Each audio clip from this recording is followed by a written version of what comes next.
ഒരേ ഫ്രെയിമിലേക്ക് വരികയാണ്.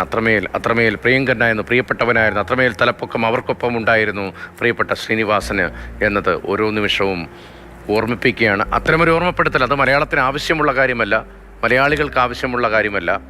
ഇപ്പോൾ ശ്രീനിവാസനെ പ്രത്യേകമായി ആർക്കു മുന്നിലും ആടയാഭരണങ്ങളോടെ അദ്ദേഹം മരിച്ചു കിടക്കുമ്പോൾ അവതരിപ്പിക്കേണ്ട കാര്യവുമില്ല. അത്രമേൽ ഓരോ വീടുകളിലും അവിടുത്തെ ഒരംഗം, നാട്ടിലെ ഒരംഗം, ആ സമൂഹത്തിലെ ഒരംഗം, നമ്മുടെ നാട്ടിലെ ഒരംഗം, നമുക്ക് അത്രമേൽ പ്രിയങ്കരൻ. അതാണ് ശ്രീനിവാസൻ.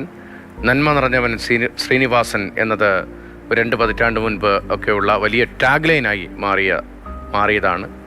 അത്തരമൊരു വലിയ പശ്ചാത്തലമുണ്ട്. കുടുംബാംഗങ്ങളെ ആശ്വസിപ്പിക്കാനായി, പ്രിയപ്പെട്ട സഹപ്രവർത്തകന് ഒരു നോക്ക് കാണാനായി, പ്രിയപ്പെട്ട സഹപ്രവർത്തകന് അന്ത്യാഞ്ജലി അർപ്പിക്കാനായി മോഹൻലാലും മമ്മൂട്ടിയും ഇതാ ഒരേ ഫ്രെയിമിലേക്ക് എത്തിയിരിക്കുകയാണ്. ഇതൊരു ഫ്രെയിം, സിനിമാറ്റിക് എന്നതിനപ്പുറത്ത് ജീവിതഗന്ധിയായ, വൈകാരികമായ, അതിവൈകാരികമായ, കണ്ണു നിറയ്ക്കുന്ന അന്തരീക്ഷമാണ്.